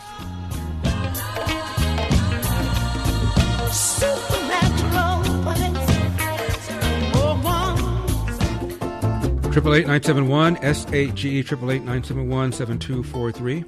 Larry Older Salem News Channel. TheOfficerTatum.com is the website of my guest, Brandon Tatum. Brandon, we have the death penalty here in California, and at least twice the voters have gone and said we want the death penalty in California. Gavin Newsom has refused to use it, issued a moratorium on the death penalty. So despite what the voters want here in California, he has said, I'm not going to execute anybody. You have a very different attitude in Arizona. You have the death penalty. Not only do you have the death penalty, there is a firing squad. My question, Brandon, is when's the last time it's been used? Well, Larry, in the state of Arizona, I don't know when the last time we had a firing squad. We don't currently have a firing squad, so I think they've gotten rid of it. We have lethal injection, and they've been using it like candy, to be honest. Maybe not as much as Texas, but I think in the last 10 years, they put 17 people to death. Wow. What made me think that you guys had a firing squad? I thought I read that somewhere. No, maybe because we're kind of like the Wild Wild West, to be quite honest, in Arizona. Right. And so we do a lot of other things like that. We have constitutional carry and different things of that nature. So I'm actually shocked we don't have the firing squad, but we don't have the firing squad. But in Utah, where this situation happened, that it appears that they don't really utilize the death penalty, although they have it on the books. In the last 10 years, they haven't utilized it one time. I don't think anybody has even been put to death well, maybe one person in the last 50 years or 10 years have been put to death, but new convictions in the last 10 years, they haven't convicted anybody of the death penalty, or at least given them the death penalty. So I think that's what I was thinking about. I was thinking about Utah. I think they've got I think they got a firing squad. I could be wrong about that. Anyway, Brandon, talk to me about Erica Kirk. Utah does have a firing squad. Talk to me and about. They rarely use the death penalty. I see. Talk to me about Erica Kirk. I know she was there. Has she been there it's been 3 days now, right? The preliminary hearings. Has she been there all 3 days? And I understand, I read somewhere that right before they were going to present some really blatant evidence about the assassination of her husband, she got up and she left. Yeah, I've been there. I've seen Erica Kirk every single day before the trial and during the breaks. We all congregate in a particular room where we can kind of get some water and recap and things like that. So I've been around her the entire time during the long trial days. And for the most part, man, she's holding up. She's got a positive attitude about it, but it does get emotional. I mean, I've seen her break down and cry multiple times while being in the trial. And there has been times where she had to get up, and the family, Charlie Kirk's mom and dad, they all had to walk out because it got a little too graphic. You know, they begin to describe how Charlie was killed. That was, I seen Erica and the family walk out during that period. And then right before they actually showed the video or played the audio of Charlie Kirk actually getting shot, Erica Kirk had to walk out of the room. One thing that I do appreciate with the court is that they do give time and space to identify that these things are getting ready to be explained, and it gives the family time to leave the courtroom if they so decide. Brandon, thank you so much for taking the time. Appreciate it. God bless. God bless you, Larry. Thank you.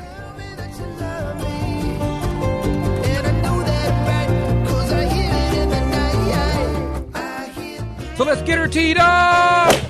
You want to play what? Say hello to my little friend! What the hell's going on out here? That's a bingo. You can't succeed without teeth. 888-971-SAGE, 888-971-7243. I am Larry Elder. We are Salem News Channel. Coming to you from the Relief Factor studios. Don't forget your Relief Factor. 800-4RELIEF, 800-4RELIEF, or ReliefFactor.com. That's ReliefFactor.com. Democrats are always railing about racism in the era of Trump. We're going to talk about who the real influential racists are. Graham Platner must drop out of the Maine Senate race by Monday. And when that happens, and believe me, it will, Democrats have until July 27 to place on the ballot a new candidate. But who are they going to get? And Platner reportedly says he will not drop out until he has a say in his successor. New York City Mayor Mamdani, as I've been saying, says he agrees with Trump in intervening to overturn the red card issued against the American soccer player. Texas Senate candidate James Tallarico calls protecting children from so-called gender assignment surgery Christo-fascism. And Jasmine Crockett, whom he defeated in the Democratic primary, has refused to campaign for him and claims the primary process was racist. Question before the court is, does that make Jasmine Crockett a election denier? All of this and more, 888-971-SAGE, 888-971-7243. As for replacing Graham Platner, a former Maine senator is confident they're going to be able to do so. Number 27.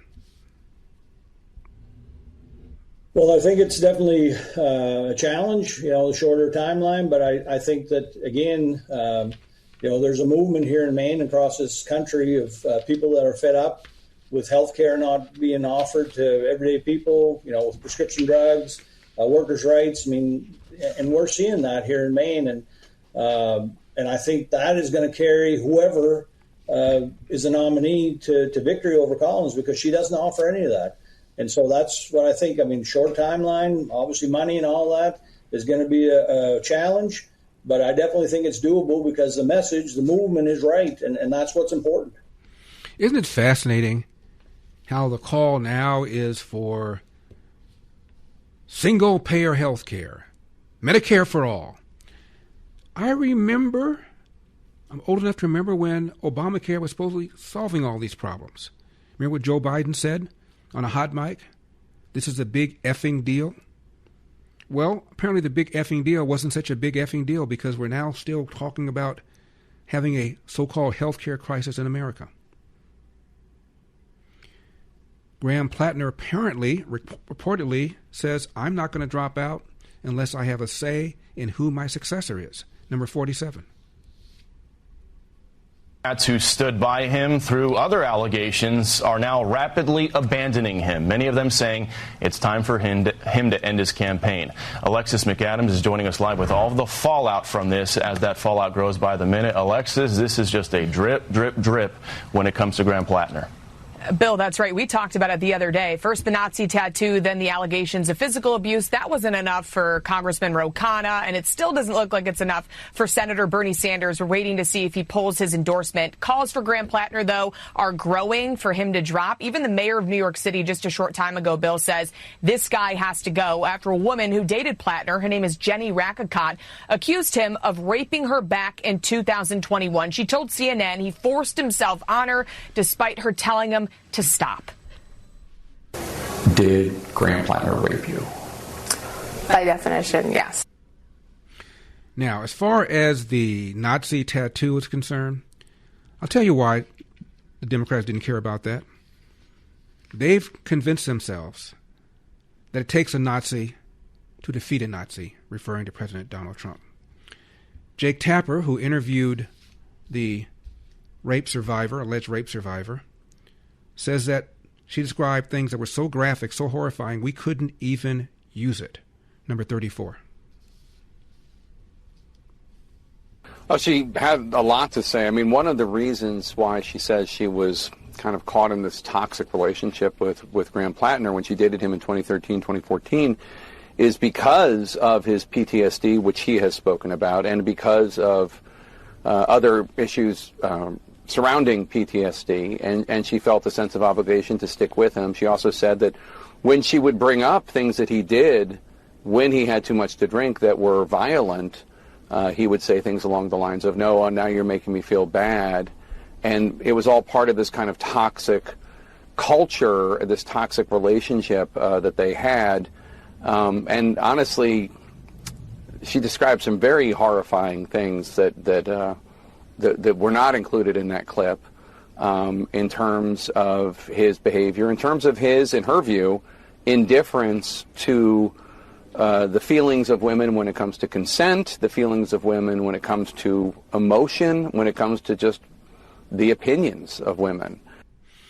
And this is a Maine journalist on the issue of what happens when Platner drops out. Number 37. It's unprecedented territory. We don't think this has ever happened, although Maine state law has a provision for this happening. Other than death or a horrible illness that incapacitates you, this is a circumstance that Maine law has foreseen. And it sets the second Monday in July as a deadline for a duly nominated candidate to withdraw on his own, and he's the only one who can do it. And then the party has till the fourth Monday in July, which would be July 27th, to make a replacement candidate. So we don't know how that process would work. Among the contenders are Dr. Shaw, who I mentioned, Troy Jackson, who is our state Senate president, who placed third in the primary. He's already filed his paperwork with the FEC. He's, I'm told, definitely interested, and the filing proves that. Our Secretary of State, Jenna Bellows, who placed fourth in the primary, is also considering to be considered should the circumstance arise. And this against CNN's Anderson Cooper to the Maine Secretary of State about this process, number 35. To those who are suggesting that this process for replacing Platner, assuming Platner steps aside, would be undemocratic. Some have compared it to Vice President Harris replacing President Biden in 2024 as being undemocratic. What do you say to criticism that if Platner drops out, the new Democratic nominee is going to be someone voters did not actually choose?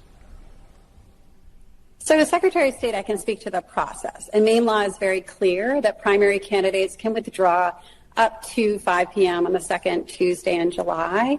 And then the party can choose a replacement candidate up to the fourth Monday, that's July 27th, by 5 p.m.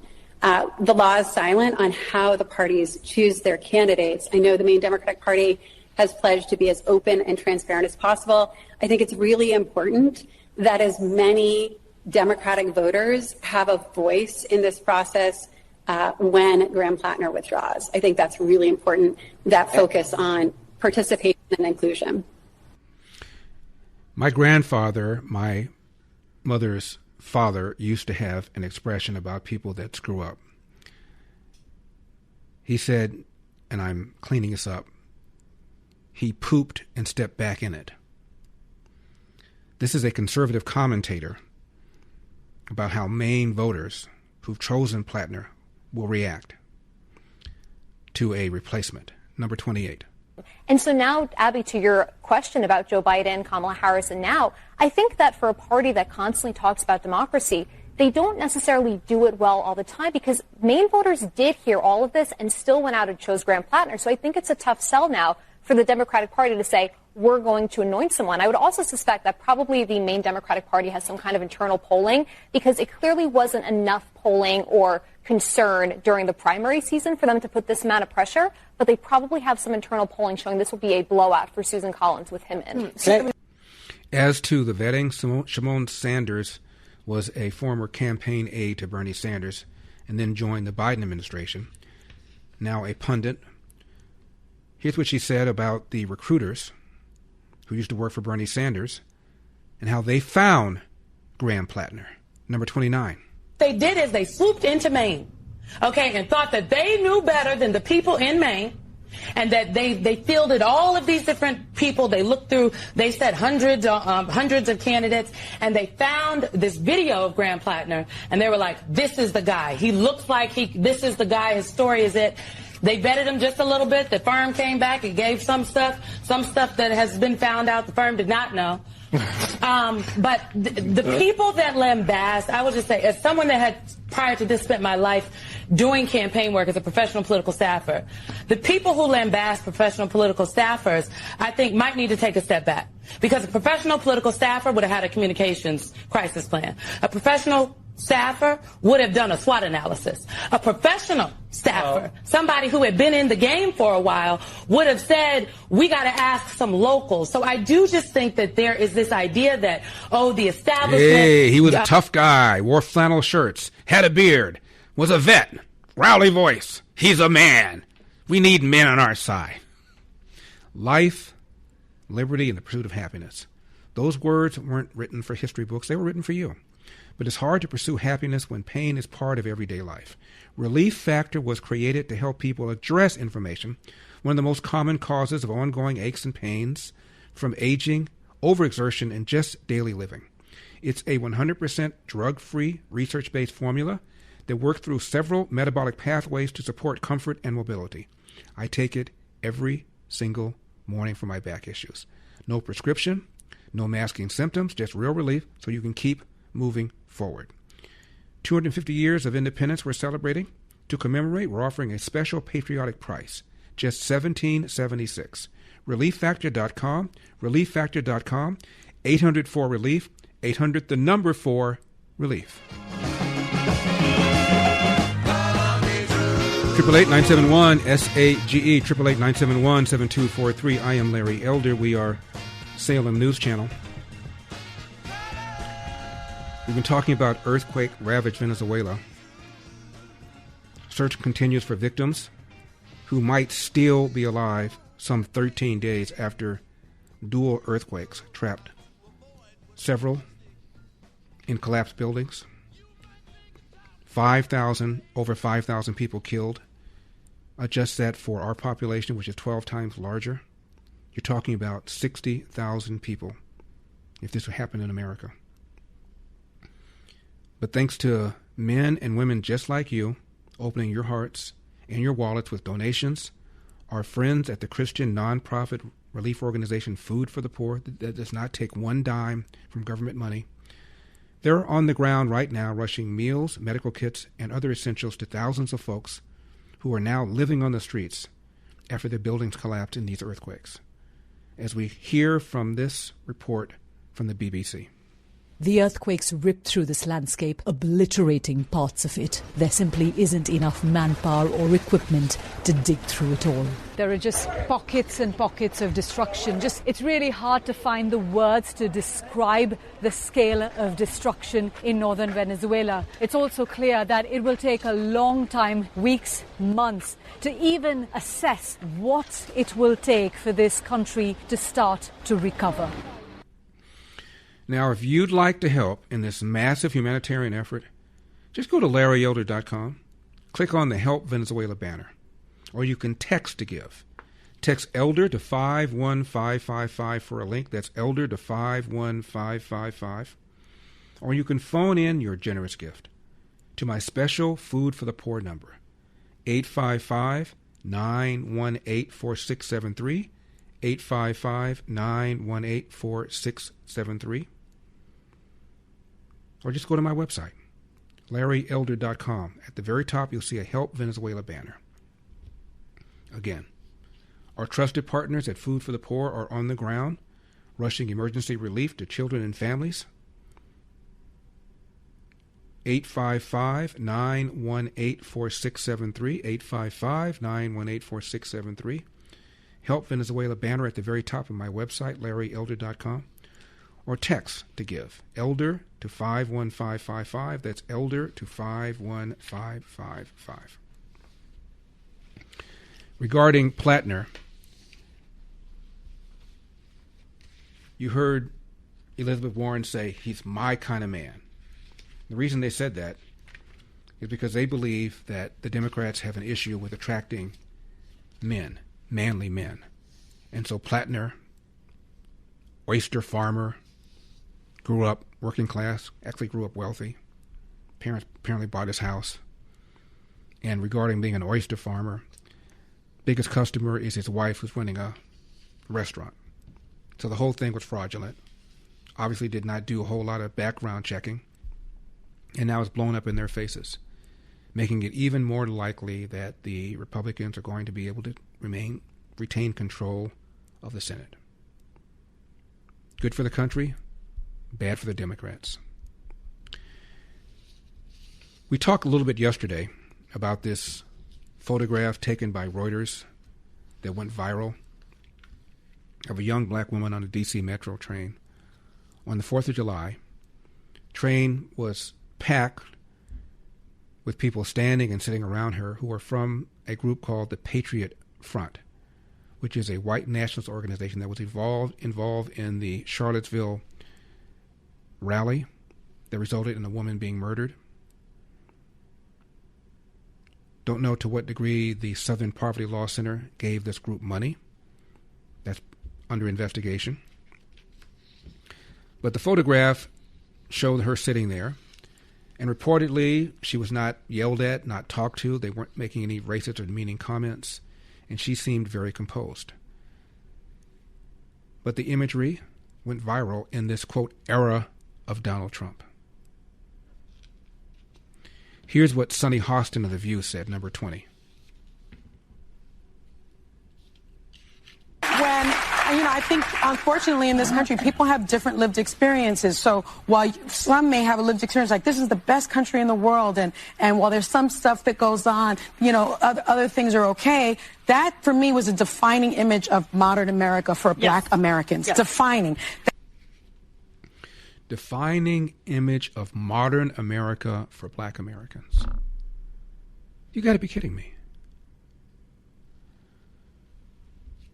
As near as we can tell, there might be 500 members of this group called the Patriot Front.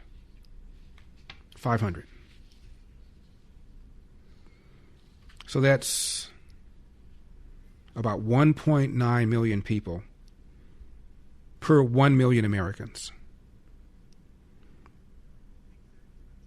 Less than 2/10,000ths of 1% of the population. That does not excuse this pathetic racist group, but can we just have a little bit of perspective? Modern America. Take the Klan. At its peak, in the mid-1920s, the KKK membership is estimated to have been at 5 million. Roughly 5% of the whole population at the time.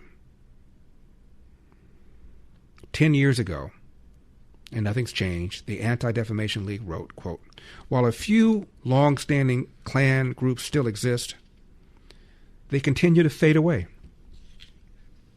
Just a decade ago, Klan groups such as the White Camellia Knights, the Mississippi White Knights, and the Church of National Knights exhibited consistent activity.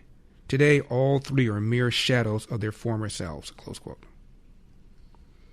And we talked about this massive study done February 2026, a joint project between the left-wing Brookings Institution and Gallup. They published a survey called The Interracial Cooperation in the United States, a survey of 5,000 adults. 85% said race was not important when choosing friends. 87% said race is not important in making business decisions. 80% report having coworkers of a different race. 85% made race-neutral hiring decisions, with 10% showing a preference for a black applicant versus 5% showing a preference for a white applicant. 48% report having a boss or supervisor of a different race. 83% said race does not matter in friendship, and 72% have either a close or casual friend of a different race. This, Ms. Hostin, is modern America. Now, whether you're climbing the corporate ladder, launching a new project, or just looking for that extra edge, your brain is your most valuable asset, and there's a way to support it now every single day. It's called Think Factor. From the makers of Relief Factor, Think Factor is built to help you stay sharp, nurture your memory, and boost your attention. It unlocks mental clarity and precision you need to stay ahead of the game, no matter the challenge. I take it every morning for energy, for focus, and for the ability to push through mentally demanding days. If you are a go-getter who refuses to settle, Think Factor helps you perform at your best and keep your edge. Your first bottle, just $19.95. Call 800-4RELIEF, 800-4RELIEF, or visit ReliefFactor.com. That's ReliefFactor.com. Think Factor. Think clearer, perform better daily. 800-4RELIEF, ReliefFactor.com.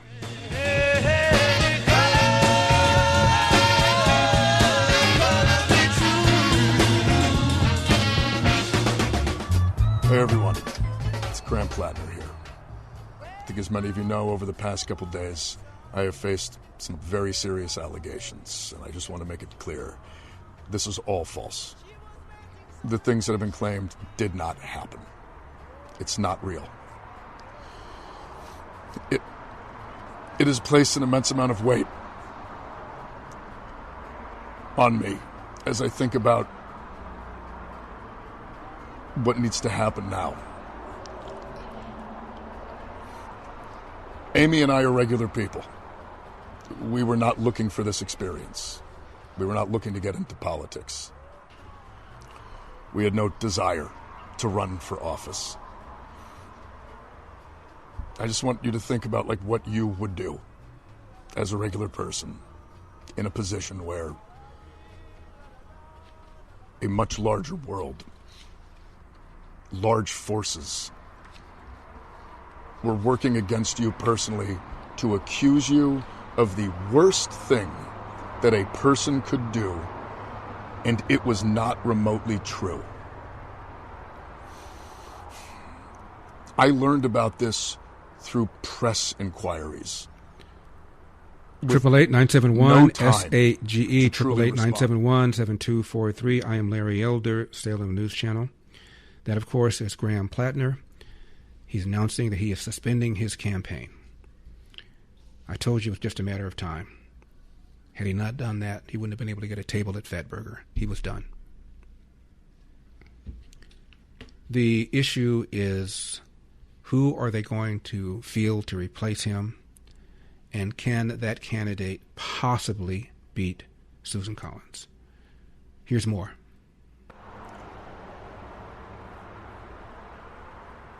We are suspending campaign operations. This is incredibly difficult because I know that some will think it's an admission of guilt, and it most certainly is not. We're not doing it because of the allegations. We're doing it because of the structures that are being taken away from us by those in power. And I also feel an immense amount of responsibility to everyone who has worked so hard to get us to where we are.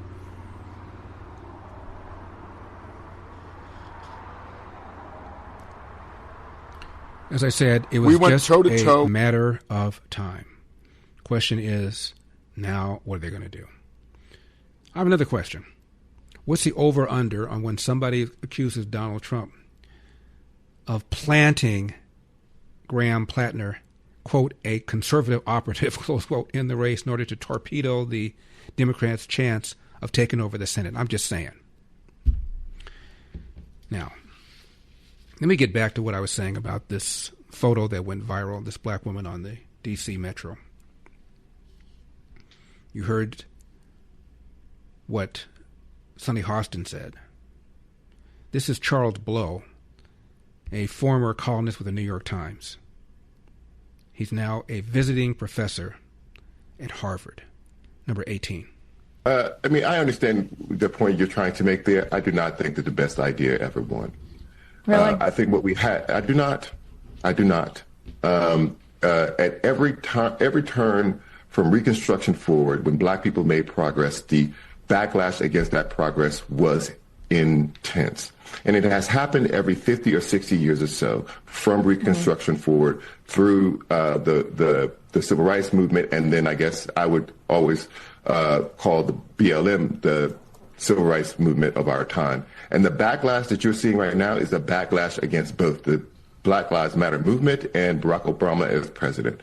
So, I am very cautious about saying that the best idea won, that racism was crushed, that it went away. Well, that's not what I'm saying. So what's going on right now is a backlash against Barack Obama and Black Lives Matter. Black Lives Matter.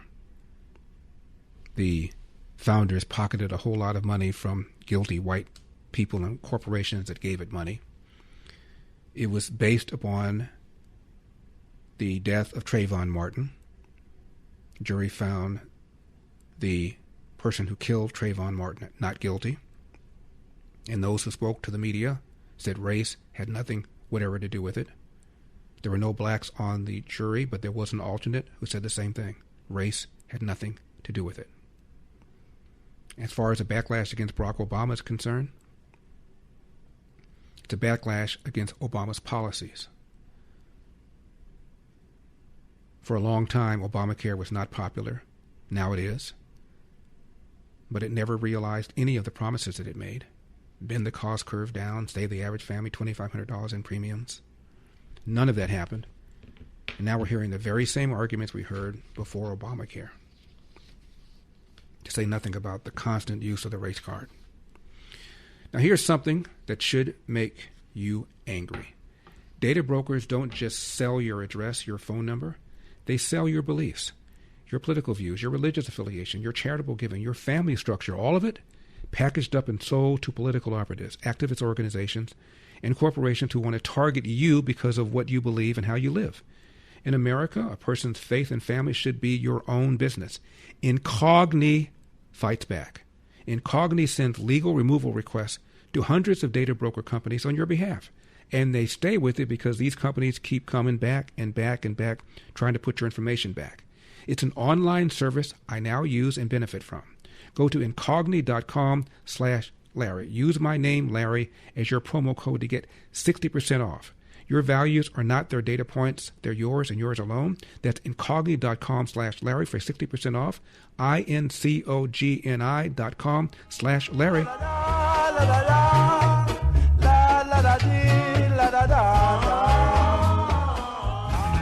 You saw it in the anti-LGBTQ legislation, including the bill that would have denied gender-affirming health care to trans children.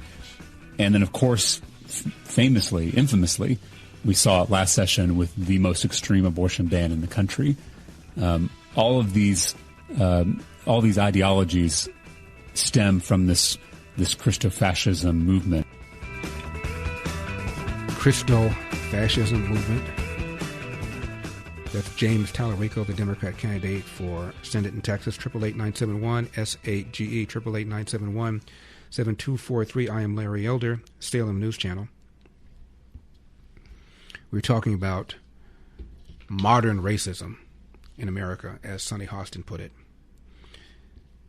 Did you know that the former Wizard of the Klan, David Duke, praised Darialisa Avila Chevalier, who won her primary with the endorsement of Zoran Mamdani?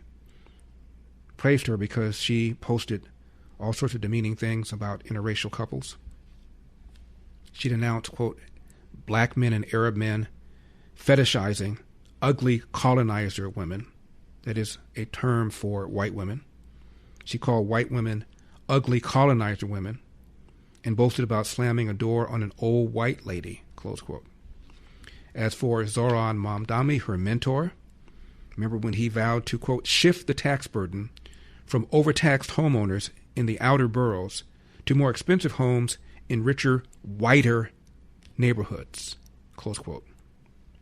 And speaking of Crockett, when Byron Donald said black families were more intact during Jim Crow than today, which is a state of fact, she said, and I'm quoting her, "Is this because you don't understand history? Or literally it's because you married a white woman and so you think that whitewashed you," close quote. Crockett also claims her failure to win the Texas primary was due to, well, you know what it's due to, number 65. So for me, I am going to be working everywhere. The best thing that I can do for James Tallarico isn't me standing on the stage with him. It is the fact that I endorsed 5 candidates in the runoff who all happen to be black men in the state of Texas, and every single one of them won, and they're going on to November, meaning that they will pull out more black people to vote. People keep trying to say, well, Jasmine has to go and hold his hand. No, I don't.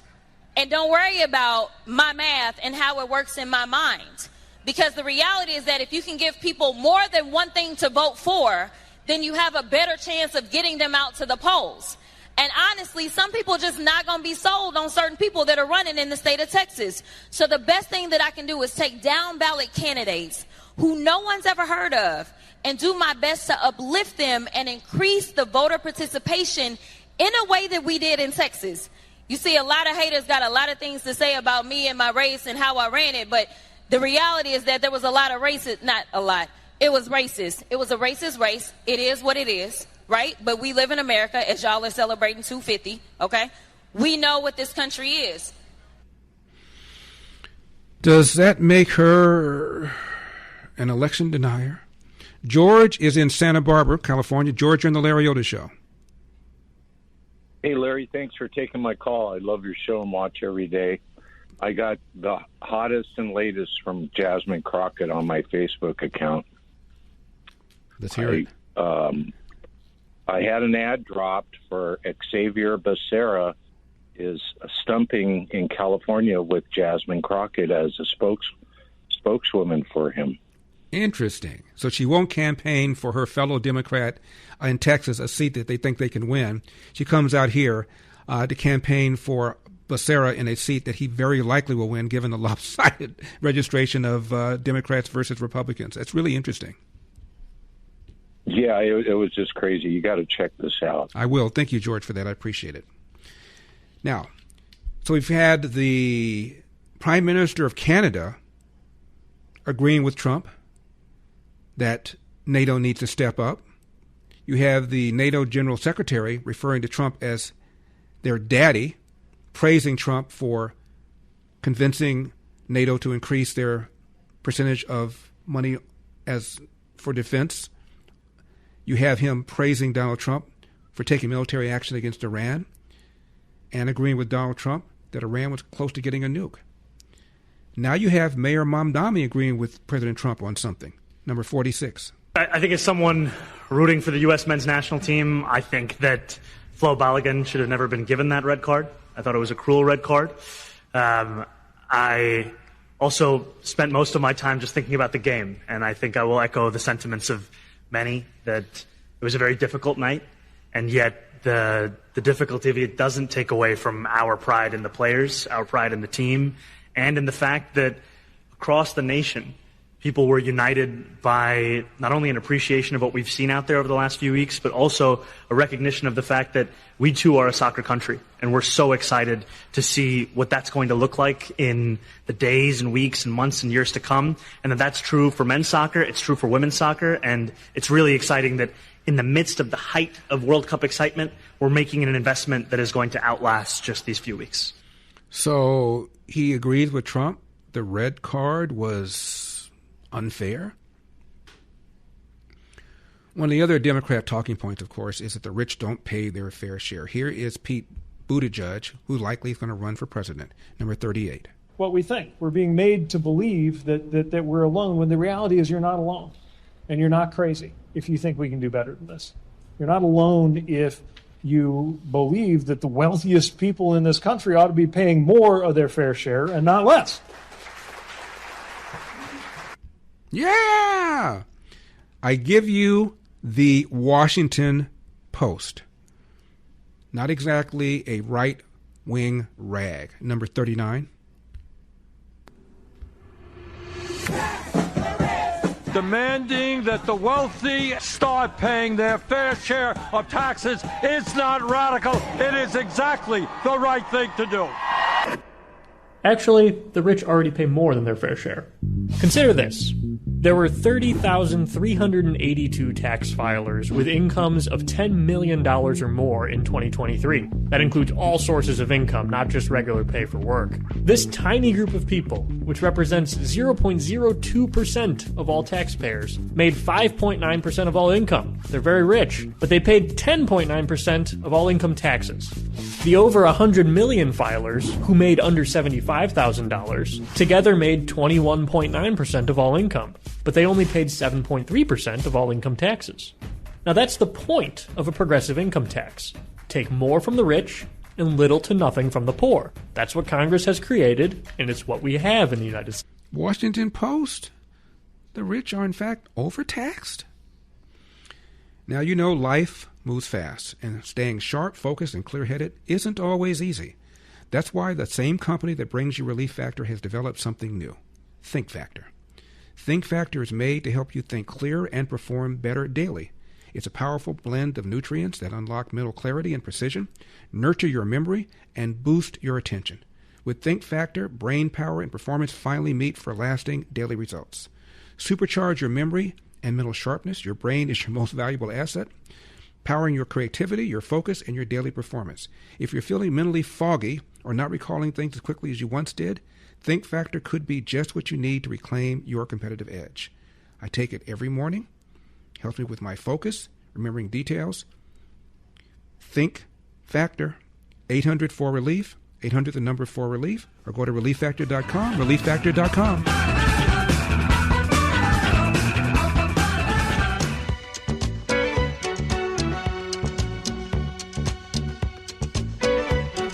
Triple 8-971 SAGE, 888-971-7243. I am Larry Elder. We are Salem News Channel.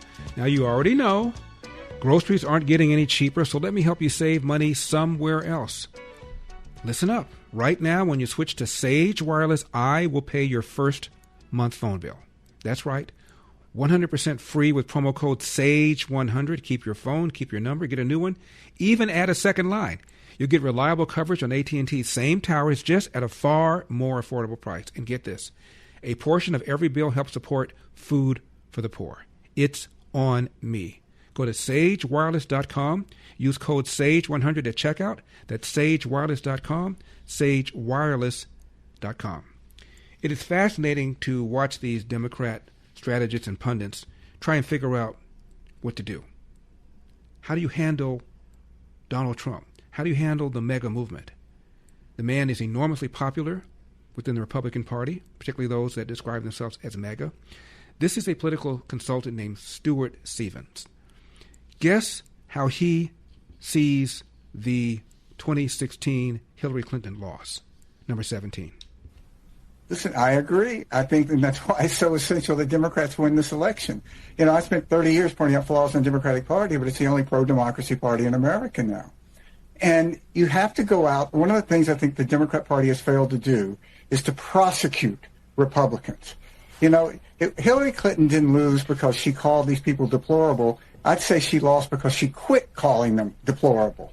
You have to be aggressive about this. You have to frame the discussion. Did you hear that? She didn't lose because she called Republicans deplorable. She lost because she quit calling them deplorable. The Democratic Party is the only, quote, pro-democracy party in America. The same party that threw Joe Biden out of the window and without a primary made Kamala Harris their candidate. Are you kidding me? And they're doing the same thing with Platner. You ever heard of a word called defenestration? See, my show is the only show where you come away learning a new word that you didn't know before. Defenestration. Look it up. They did that with poor Joe Biden. They did that with Graham Platner after we're standing by our man, even though he has a Nazi tattoo on his chest. Why? Because Democrats believe it takes a Nazi to defeat a Nazi. And as I said, what is the over-under on when Donald Trump would be accused of planting Graham Platner, a, quote, Republican operative, close quote, in order to torpedo the chances that Democrats will take over the Senate? It is just a matter of time. Don't give Joy Reid any ideas. Don't give Jasmine Crockett any ideas. Don't give AOC any ideas. Don't give Sonny Hostin any ideas. I just did. I'll see you tomorrow. God bless. Drive carefully. What can I say? Mamba out. The mic has been dropped. All across America. That's enough. Put down the mic. The Larry Elder Show. You're gonna miss my love.